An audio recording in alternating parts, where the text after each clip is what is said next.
ready? Hey there, it's Adam and Brock from Crazy Good Fishing and Pelican Lake Fishing, and we're here with another fishing report. We just finished Memorial Day weekend. Before we start our report, we do want to remind everybody that these reports are officially sponsored by the Pelican Lake Resort Association. So we hope you patronize some of their businesses and help them out because they're helping us out with these videos. So, before we get into everything else, let's talk about, basics of science of fishing. One of them being water temperatures. Brock, tell us about the water temperatures lately. The water temperature used to be 54 degrees, and now it's 60 in most places, like shallows. Okay, so we've seen a significant increase this last week, and it's been a very steady increase.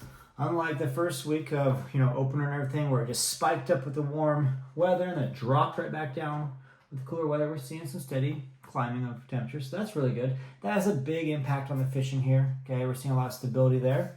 But the water temperature, while being stable, the weather has kind of been all over the place. All right, last week was horrendously windy. We're talking about every day, 25, 30 mile an hour steady. A lot out of the northeast. How often do you see northeast wind here, Brock? Like once a month. Yeah, it's actually our least common wind. Okay, so west wind common, northwest wind common, south relatively common, due north not unusual. Anything east northeast is very rare. So last week having those 4 days in a row out of the northeast, that was crazy.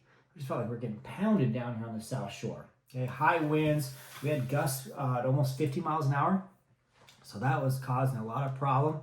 People were having a hard time getting out fishing with that, but they did try to. They did pretty well. All right, so, wind, and we've talked about water temperature. The biggest factor this last week for fishing has been what, Brock? The bugs.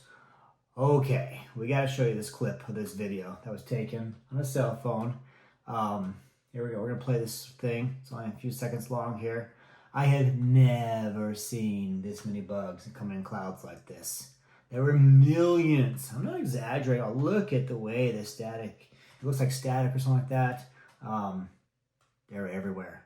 So for me, I was really miserable with them because they were getting inside my collar when I'd be walking around, hit you in the face. I had to spit some out of my teeth a couple of times when I was moving quickly around the water. They were just thick. All right, so the bugs. Like I said, they've been bad, but there's pros and cons to bugs. So Brock, tell us a little bit about the pros and the cons to having bugs, a hatch in that kind of intensity. The pros, first, is just that it makes it so it's normal food source, so they're getting enough food. And then it also brings them to the shallows, which is usually easier to catch and find them. And then the cons are, they're just annoying. Plus, it also just gives them food, so sometimes they won't be biting as much.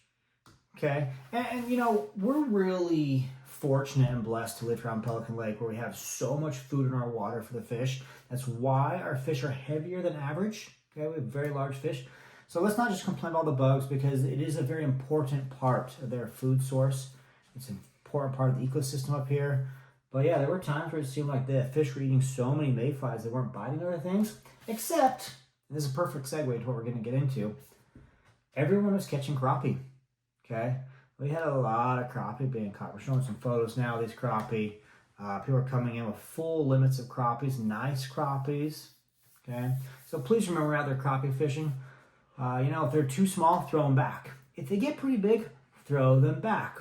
We want good, strong genetics in our lake, so let the bigger ones go. If they're over 13, they're in that 14-inch range, of course throw it back. I know a lot of people only eat crappies from 10 to 12 inches.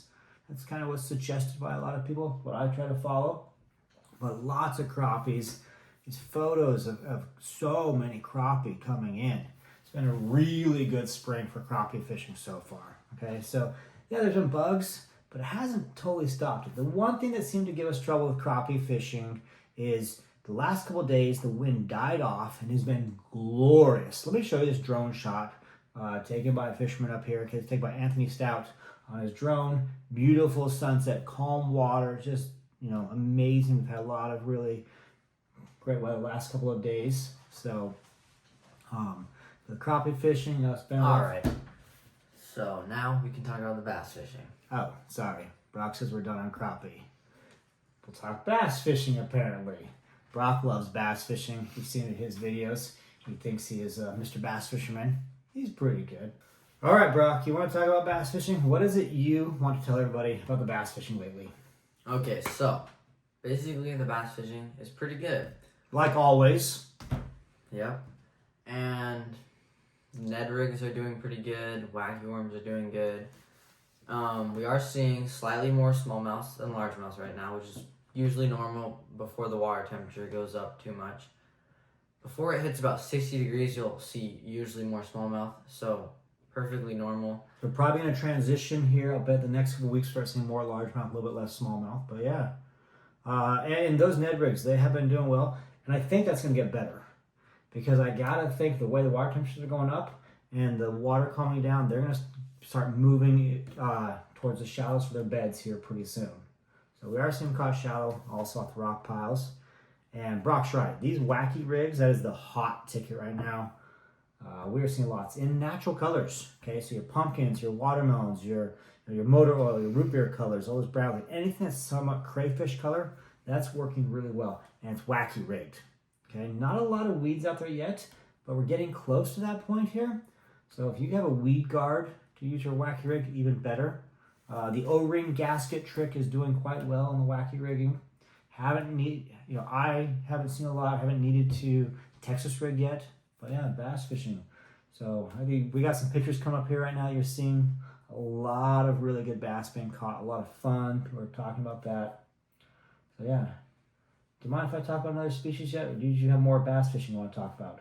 No. Okay, because we have a walleye tournament going on here on the lake, and I think it's really important that we let everybody know we do have a new leader now. Okay, I'm gonna throw that up here. This is Ron Smilanich.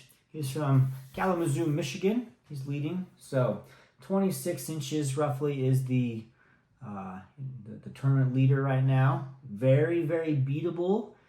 But we have seen years where the 26, 27 inches did win the whole thing. There are still several days left here. So that means there's 4 more days left for you to get out there and to catch a big walleye and try to take the lead on this tournament. Okay, so the walleye fishing has, it's been following the weather. When the wind was really bad, it was hard to hold your boat. Not a lot of walleye being caught. As it transitioned down, when the wind started dropping, that's when a lot of the walleye was being caught. Now that it was calm, the first couple days being calm, not too many were being caught. Now that it's stabilized and used to being caught, it's starting to get caught more again. Like this one here was caught by Steve tonight, 23 inches long, nice walleye. So there are quite a few walleyes being caught out there. You know what else a lot of walleye fishermen are catching? Pike and perch. Yeah, that's true. We're hearing, the guys are using crawler harness and such, that a lot of perch are catching small ones out there. And pike. So Brock, if you wanted to catch a pike on this lake, what would you do? Go fishing for anything but pike. Go fish for anything but pike. Okay, all the walleye fishermen, all the bass fishermen are complaining right now about the numbers of pike being caught, and they're all yay big. Okay, 2 feet long, except for a few. And I think we have at least one photo of a pike from this week being caught, but lots of pike. We're talking dozens of pike getting caught. What do you think that is? There's a lot of them. Okay, there's a lot of them. I'm sorry, the slot limit on our lake for pike is not helping the pike at all. We have too many. They're all being protected on that range where you actually want to eat them. So a lot of pike out there. I don't know the solution. To me, the solution would be to change the slot and allow us to eat the 24, 25, 26 inch long pike. But right now that's protected and we can't. So maybe someday we'll get that changed. I'd love to see the numbers of pike come down in the lake. I think in turn we'd have a bigger pike in the end, but it is what it is right now. So thanks for watching. This is our fishing report. Thanks to everybody who left a comment last week. We really appreciate that. So if you have comments, if you have questions, if you're on the lake this week and you want to tell, maybe you had a different opinion or you saw something, go ahead and share it. So thank you for taking time to watch us. Adam and Brock from Pelican Lake Fishing and the Crazy Good Fishing channel. So until next time, tight lines and good luck.